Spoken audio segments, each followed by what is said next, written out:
Baiklah, di sini saya akan membacakan kelompok 6 yaitu dari Eno Purwati, Desi Suryani, Nilawati, Erni dan Erni Purwati. Dalam kasus TAP, kasus pembelajaran bahasa Indonesia, Bu Sinta, guru kelas 2 SD Makmur Jaya yang sudah mengajar selama 2 tahun. Suatu hari dalam pelajaran bahasa Indonesia, Ibu Sinta akan mengajarkan anak-anak untuk mendeskripsikan berbagai macam benda. Pelajaran dimulai dengan menanyakan kepada anak-anak apakah mereka tahu boneka. Secara serentak anak-anak menjawab, "Tahu, Bu." Kemudian Ibu Sinta menyuruh anak-anak menceritakan apa yang diketahuinya tentang boneka. "Rambutnya pirang," jawab Nia. "Kulitnya putih," jawab Tari. "Bonekaku kulitnya hitam," sanggah Dian. Setelah beberapa anak menjawab, Ibu Sinta menuliskan 10 jenis benda di papan tulis, yaitu obat, nasi, baju, sepeda, sepatu, uang, bunga, meja, gelas, dan rumah. Ibu Sinta, coba tuliskan di bukumu apa yang kamu ketahui tentang setiap benda ini.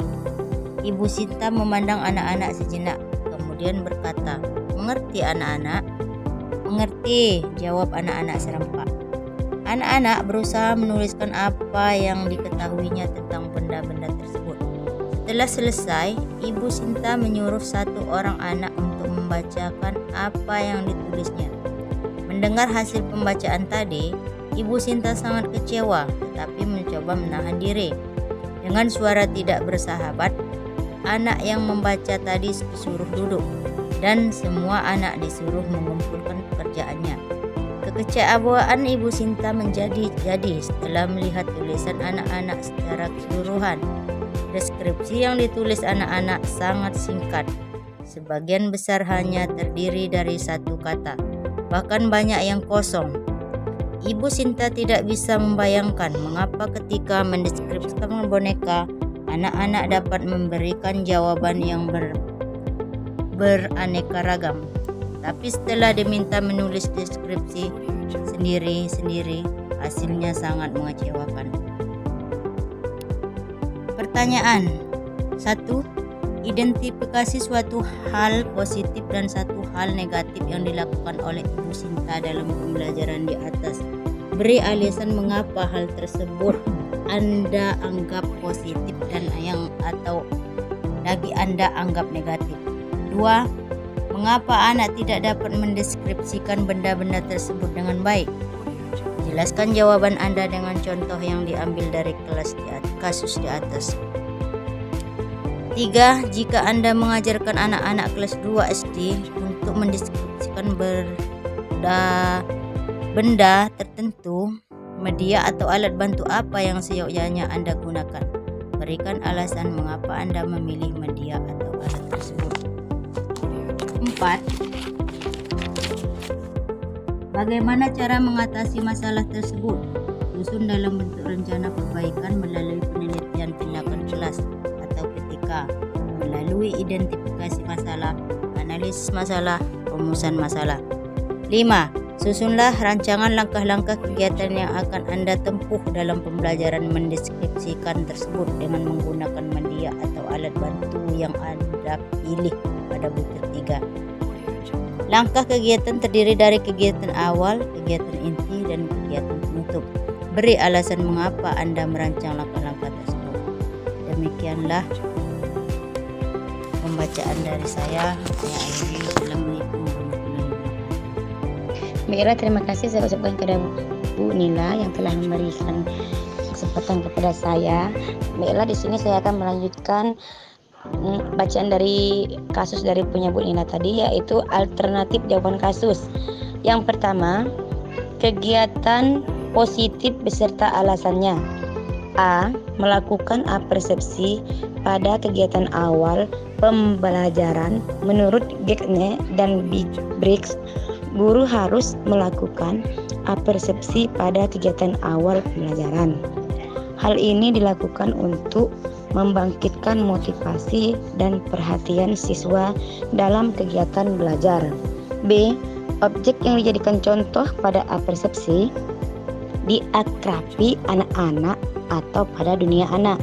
Menurut David, pelajaran akan bermakna jika siswa mampu menghubungkan informasi atau materi pelajaran baru dengan konsep yang ada dalam struktur kognitif siswa.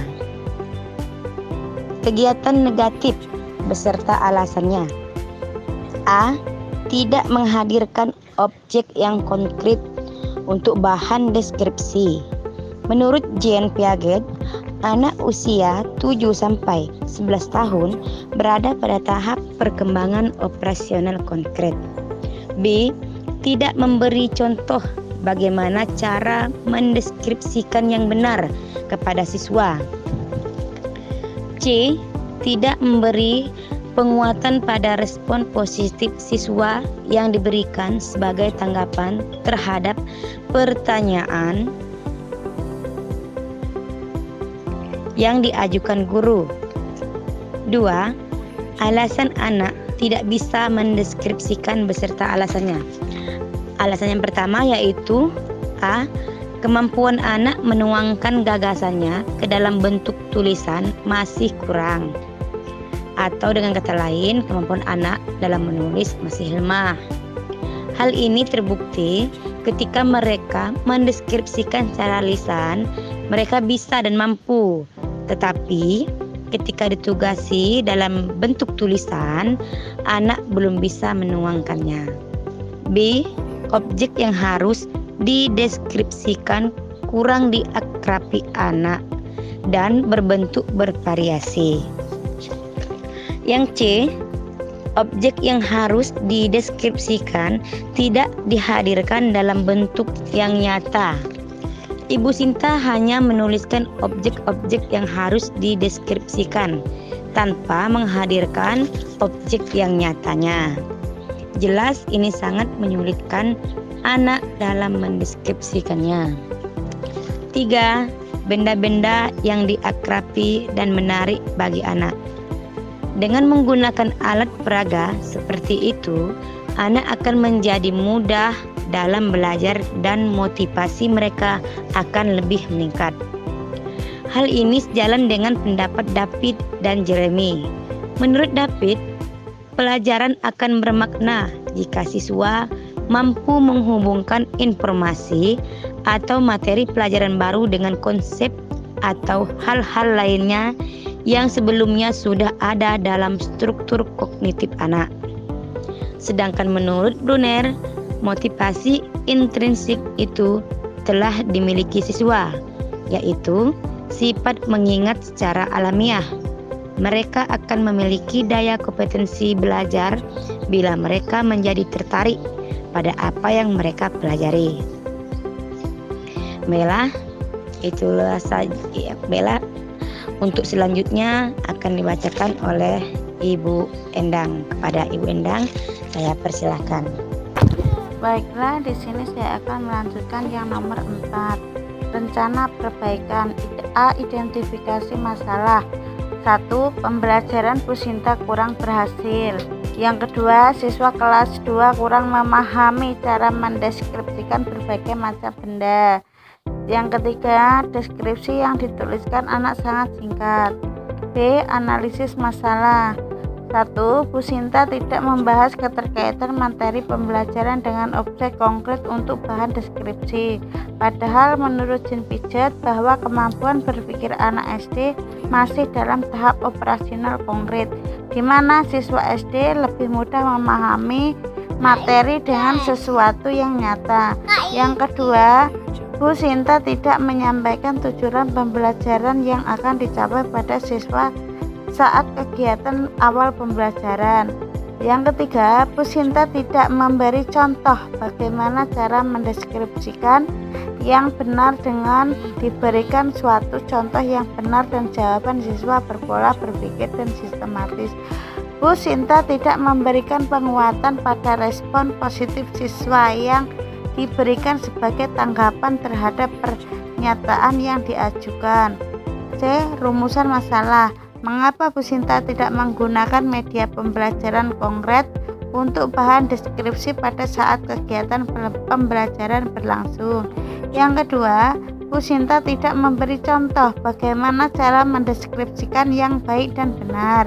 Yang ketiga, mengapa sebagian besar siswa Bu Sinta tidak dapat memberikan berbagai macam benda. Sekian penyampaian dari saya biar dilanjutkan sama Bu Erni. Silahkan.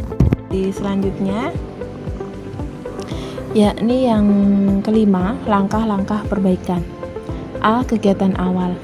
Yang pertama, menyiapkan alat peraga yang digunakan yaitu boneka, balon, jeruk, apel. Yang kedua, menyiapkan lembar kerja siswa. Selanjutnya, melakukan apersepsi untuk membangkitkan motivasi dan perhatian siswa dalam kegiatan pembelajaran. Misalnya, dengan bertanya pada siswa apakah mereka tahu boneka, kemudian mereka disuruh menceritakan apa yang diketahuinya tentang boneka. Selanjutnya, guru memberikan penguatan terhadap respon positif yang diberikan siswa. Yang terakhir, guru membagi siswa ke dalam kelompok dengan anggota 3 atau 5 orang. B. Kegiatan inti. Guru menyampaikan tujuan pembelajaran khusus kepada siswa. Guru mengingatkan dan sedikit mengulas kompetensi persyarat, dalam hal ini pengertian mendeskripsikan yang sudah dipelajari sebelumnya. Selanjutnya, menyampaikan alternatif pembelajaran yang akan ditempuh siswa, bahwa mereka akan ditugasi untuk mendeskripsikan benda-benda yang dibawa oleh guru dan kelompok kerja. Selanjutnya, guru menampilkan satu contoh benda yang dibawa, misalnya boneka. Dengan cara melibatkan siswa, guru memberikan contoh mendeskripsikan yang benar. Selanjutnya, secara berkelompok, mendeskripsikan benda-benda yang dipasang di depan kelas ke dalam lembar kerja siswa. Setelah selesai, masing-masing kelompok diminta mendeskripsikan hasil kerjanya. Kelompok lainnya ditugasi untuk menyanggah atau memberi komentar. Guru juga melaksanakan penilaian proses di sela-sela penyampaian materi. Selanjutnya, hasil pekerjaan siswa dikumpulkan dan dievaluasi. Guru melakukan tes formatif. C. Kegiatan akhir atau penutup.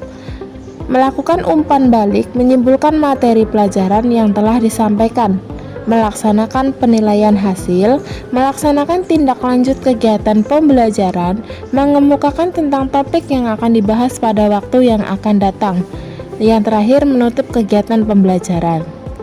Alasan mengapa merancang pembelajaran seperti itu adalah: 1. Pembelajaran sesuai dengan perkembangan kognitif anak SD.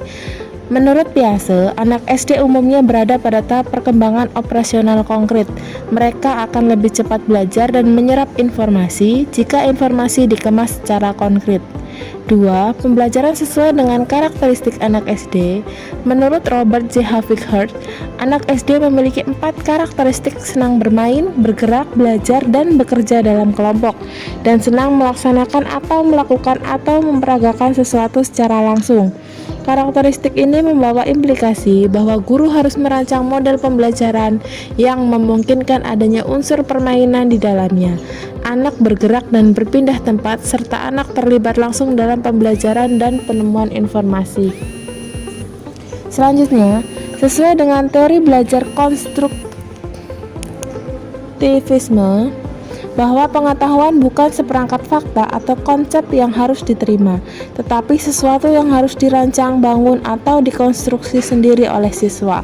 Menurut Zahorik, pembelajaran akan bermakna jika anak mengalami apa yang dipelajarinya, bukan mengetahuinya. Jumlah anggota kelompok 3 atau 5 sesuai dengan pendapat Howard untuk kegiatan-kegiatan semacam riset yang akhirnya siswa harus membuat laporan dan menyajikan laporan di kelas. Howard menyarankan sebaiknya terdiri dari 3 atau 5 orang agar dapat bekerja secara efektif. Lebih lanjut, dia juga menyarankan jumlah anggota sebaiknya ganjil, jangan genap, sehingga kalau suatu saat terjadi konflik dapat diatasi dengan voting dalam penyelesaiannya. Selain itu, jumlah gasal memungkinkan siswa tidak mengobrol secara berpasangan karena ada satu orang yang akan tidak kebagian pasangan. Baiklah, demikian tadi pemaparan dari kelompok 6, yakni 1. Endang Parwati, 2. Desi Suryani, 3. Nilawati, dan yang keempat saya sendiri Erni Purwati. Terima kasih untuk waktu yang diberikan kepada kelompok kami. Kami tutup. Assalamualaikum warahmatullahi wabarakatuh.